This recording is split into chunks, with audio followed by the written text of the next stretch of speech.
Olá, galera, tudo bom? Estou aqui de volta hoje para a gente conversar sobre atendimentos com planos de saúde, né? Meu nome é Ricardo, eu sou dentista, eu trabalho já com odontologia desde os meus 21 anos, 22 anos. Eu sou formado há vai fazer 30 anos, como já falei da outra vez. E eu venho aqui contar um pouco das minhas experiências, da forma que eu trabalho, o que dá certo, o que não deu certo. Eu sempre gosto de falar que eu trabalho é, hoje, sempre acho, né? Única e exclusivamente. Acho não, porque eu também sou professor, né? Então, mas assim, hoje, única e exclusivamente com odontologia e sempre vivi disso. O que eu faço até hoje, o que eu tenho até hoje foi em função da odontologia e peguei uma odontologia de uma fase muito complicada, né? Porque quando eu estudei odontologia, eu estudei aquela. Quando eu estudei odontologia, eu estudei numa fase em que a odontologia ainda era muito glamorizada. Então as pessoas faziam odonto achando que ia ficar rico. E depois eu vi que a realidade não era nada disso.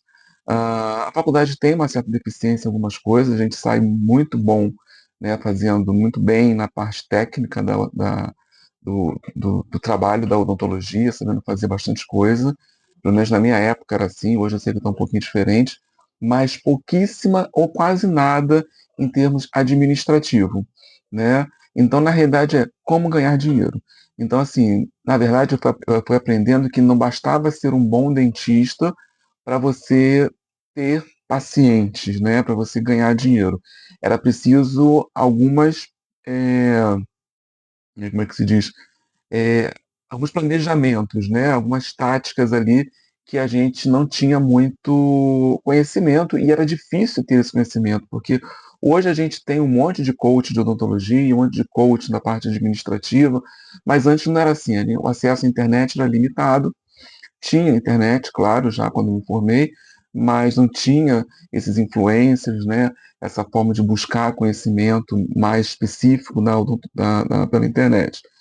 Então, dentro de várias opções que eu tive, várias formas de trabalhar, trabalhei em comunidade, trabalhei em local de alta carência, né, da odontologia, por preços bem populares, onde eu consegui fazer uma clientela muito boa e que trabalha até hoje nesse local.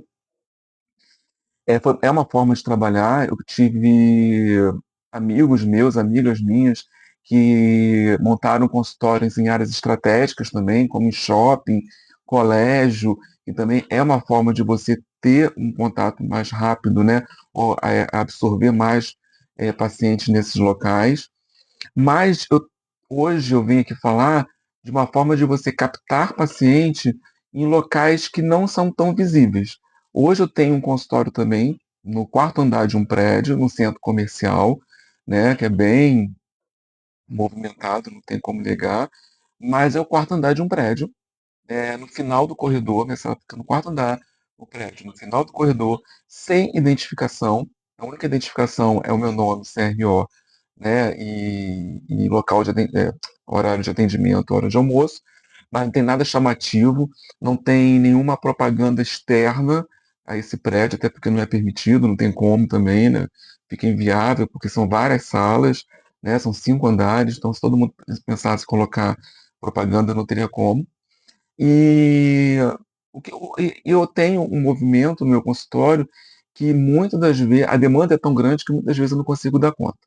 E um dos motivos dessa alta demanda são os planos odontológicos. Eu sei que isso é, algumas pessoas fazem tem um certo é, desdém, né? Mas tipo assim, torce o nariz, né, para plano odontológico. Só que a gente tem que pensar o seguinte: quanta coisa também está dentro desse meio de marketing, esse meio da gente conseguir paciente, esse meio de conseguir trabalho, que também não é agradável. A gente tem uma mania de achar que as coisas têm que ser sempre a nosso favor. A gente nunca corre atrás daquilo que a gente quer. E assim, e quando corre, né, atrás, a gente acha que tem que estar sempre favorável a gente. E nem sempre é assim, né? Então, no outro vídeo que eu falei sobre planos, eu falei como é que o plano atua, né? E eu fui aprendendo a trabalhar com plano. Por exemplo, uma verdadeira máquina de fazer paciente no seu consultório é o plano odontológico.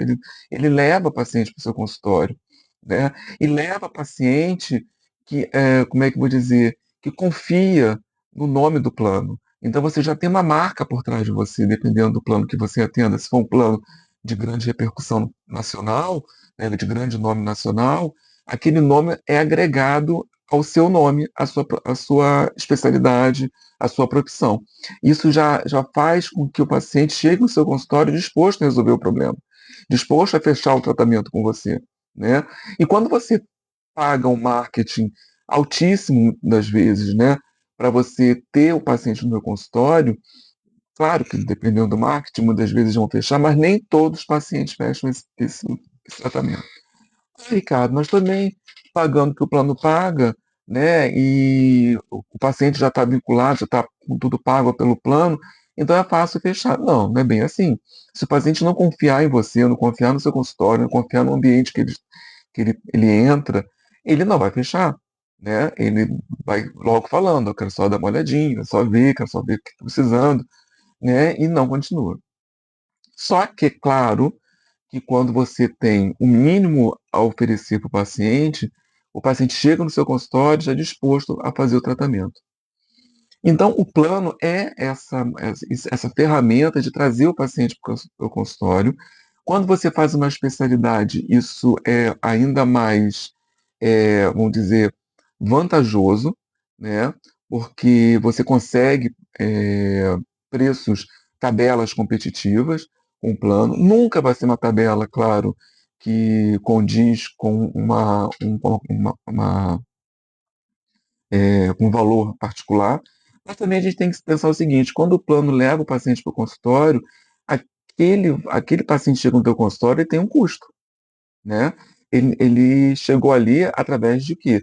De ter um valor agregado ali, né? Tem toda a parte administrativa, tem toda a parte comercial, a parte de divulgação, a parte de marketing, né? Então, a gente não pode esquecer. Então, assim, a gente tem um egoísmo, uma ideia muito egocêntrica de achar que tudo tem que ser ao nosso favor. Só o fato da gente ter sido dentista, ter se formado, ter ser titular doutor, isso é o suficiente para que as coisas venham ao nosso favor, e não é bem assim. Então, criticar a forma como o plano trabalha, claro que é uma opção, né? Ninguém é obrigado, mas assim, é uma ferramenta que eu gosto de indicar para quem está começando, porque funciona, né? E traz, e se você sabendo trabalhar, você vai agregar pacientes para o resto da sua vida. Aqueles pacientes que têm um plano de odontológico, ou seguro odontológico naquele determinado momento, muitas das vezes ele não vai passar anos com aquele plano, né? Ele vai ter, eu tenho vários pacientes que começaram o tratamento comigo através de um determinado plano odontológico, ficaram ali por um período, e, por um motivo ou por outro, perderam o plano ou decidiram não ter mais o plano e continuam sendo meu paciente no particular. Tem vários, vários e vários. E quem trouxe esse paciente para mim? Foi o plano. E assim, ele não, e você não trabalha de graça para o plano, né? Claro que tem um valor muito menor, só que não é de graça. Então você é um marketing que vem para você gratuitamente e você ainda recebe por isso, né? Claro que você tem que saber trabalhar, né? E eu tenho a intenção de fazer vídeos aqui mostrando como trabalhar com plano, né? Hoje eu queria falar mais dessa dinâmica no vídeo um pouco mais curto, né? Da vantagem de ter o plano, de trazer o paciente para você, de começar uma carreira muitas das vezes através de plano, tanto para médico quanto para dentista, né? E saber trabalhar essa ferramenta, né? Claro que são valores tabelados, né? Os valores de plano, não tem aquela coisa de você fazer o orçamento de acordo com a complexidade do caso, né? O material que você for usar, né? Mas é um valor sempre fixo, né? Você vai fazer uma restauração de um dente de resina, no dente anterior, classe 3 ou classe 4, seja ela pequena ou seja ela grande, o valor vai ser o mesmo. Isso é uma desvantagem, claro, né? E, e são os valores bem reduzidos. Eu estou lendo aqui algumas coisas para poder só ter uma noção do que eu separei para vocês. Depois eu vou botar aqui também, estou botando, né? No caso, essa tabelinha tabelinha não, né? Esse esqueminha que fala das vantagens e desvantagens do plano. né? E claro que é um valor reduzido em relação ao particular. Mas, é, quando você tem um movimento muito grande, uma demanda muito grande, um fluxo muito grande de pacientes, se você estiver disposto a trabalhar, você vai ter uma renda presumida. Você sabe que daqui 2, 3 meses você vai receber aquele dinheiro, né? E claro que você não vai trabalhar somente com plano, né? Você também tem a oportunidade de trabalhar com particular.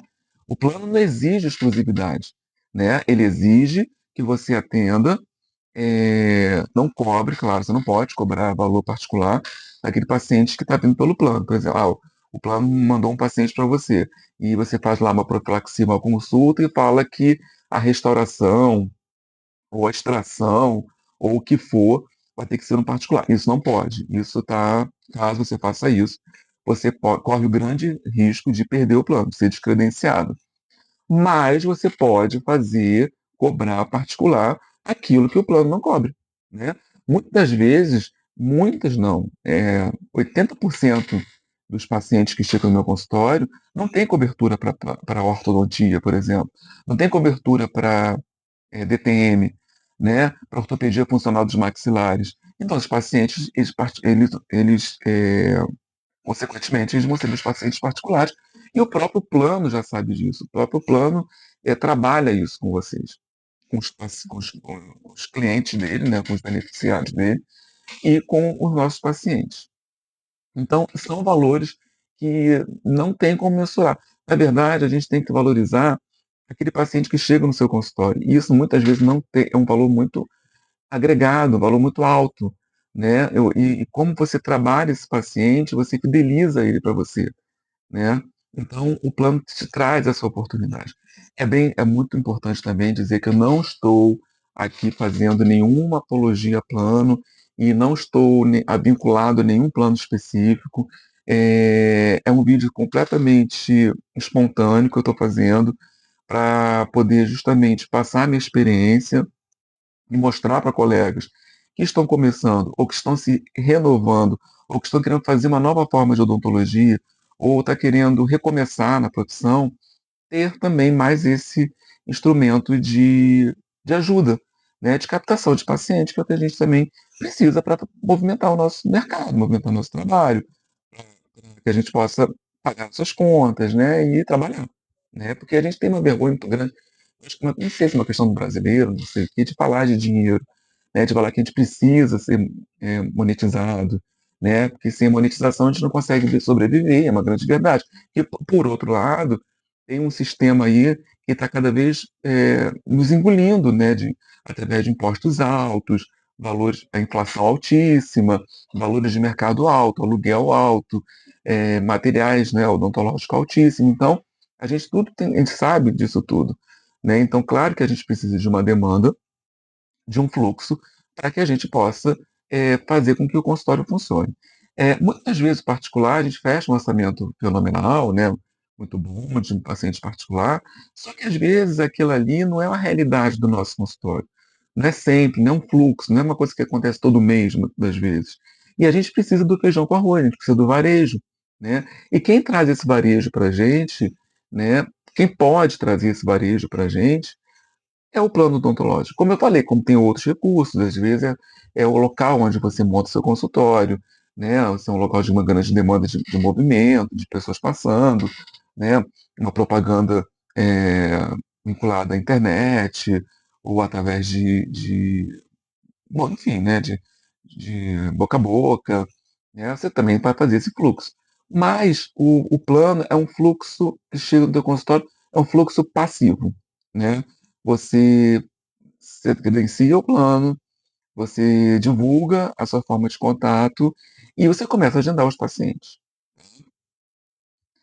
É, como eu estava falando, como eu estou vendo aqui minha colinha, é uma alta demanda e uma gestão eficiente. É necessário uma organização e agilidade de atendimento, porque como o plano vai te trazer essa alta demanda de cliente, claro que você tem que se organizar para isso. O consultório tem que se organizar para isso. Você tem que ter um pessoal para poder te ajudar nesse sentido. Desde o agendamento à consulta, a, a primeira consulta, né, física mesmo ali no seu consultório, até a liberação do tratamento, né, da solicitação de autorização, da liberação pelo plano, do pós-tratamento, do envio dessa produção para o plano, do faturamento dessa produção, né? Do recebimento desses valores, se teve alguma glosa. A glosa nada mais é do que um procedimento que foi feito, ou uma coisa que você fez e o plano não pagou. Em 100% dos casos, o plano vai justificar, vai dizer o porquê que não está pagando, e você tem direito a um recurso de glosa, de solicitar que aquela, ou uma data que não foi colocada corretamente, ou um procedimento que foi feito sem autorização prévia, e você se justifique e consiga esse valor no outro pagamento, né, no outro recebível, numa outra folha de pagamento. Então, é uma forma também, como eu falo, de você é, fazer um planejamento financeiro, né, interessante também. Então, esse vídeo inicial que eu estou passando agora é para falar que eu estou aqui para poder passar mais informações sobre isso, né, contar um pouco mais da minha rotina, do meu dia a dia, trabalhando com planos odontológicos também. É, hoje eu posso falar que eu fui muito criticado, eu sou muito criticado, os dentistas estão falando muito mal, mas quem sabe das contas para pagar sou eu, né? Quem sabe de como tem que trabalhar, de como trabalhar, com quem trabalhar sou eu. E outra coisa, se eu consigo trabalhar com um plano por muitos anos, com pouquíssimos problemas, né? Com paciente, claro que tem, vou fazer questão de falar de alguns também aqui, mas são poucos problemas que às vezes o plano traz para você também, claro, né? Em função dessa alta demanda, você vai atender tudo quanto é tipo de paciente, né? E é importante também salientar que o plano tem um apoio jurídico por trás disso também, uma orientação de como você pode lidar com certos problemas também, que é uma coisa valiosíssima, né? Então, bom, tive um problema aqui com o áudio, mas estou voltando agora para poder complementar esse vídeo. Eu não sei se o microfone é, caiu não, acabou a bateria, enfim. O que eu estava falando é da questão do suporte jurídico, não necessariamente que você vai dar um suporte jurídico num processo, alguma coisa, que pode ser também que eles deem, mas de orientação como lidar com os problemas do dia a dia com o paciente. Eu tenho casos que já aconteceram comigo e eu fui super bem orientado pelo plano, e isso também é uma questão que ajuda muito e nos dá muito apoio, né? Então, eu só queria finalizar esse vídeo. É, eu vou vir com outros vídeos mostrando mais especificamente alguns casos, né, de administrativos, de como pedir autorização. É sempre importante que a gente também esteja disposto a atender às necessidades que o plano nos confia, né? Então, sempre agir de uma maneira mais clara e mais honesta possível, dentro também das nossas necessidades. Então, vai ter uma hora que você vai cumprir com as suas necessidades e com as necessidades do plano também, e todo mundo vai sair ganhando com isso. Tá? Então, quer dizer, são dicas também que eu tenho intenção de passar nesses próximos vídeos. Tá? Então, até a próxima e até lá a gente já vai pesquisando outras coisas mais novidades, algumas coisas mais interessantes para estar passando para vocês. Tchau, tchau. Até mais.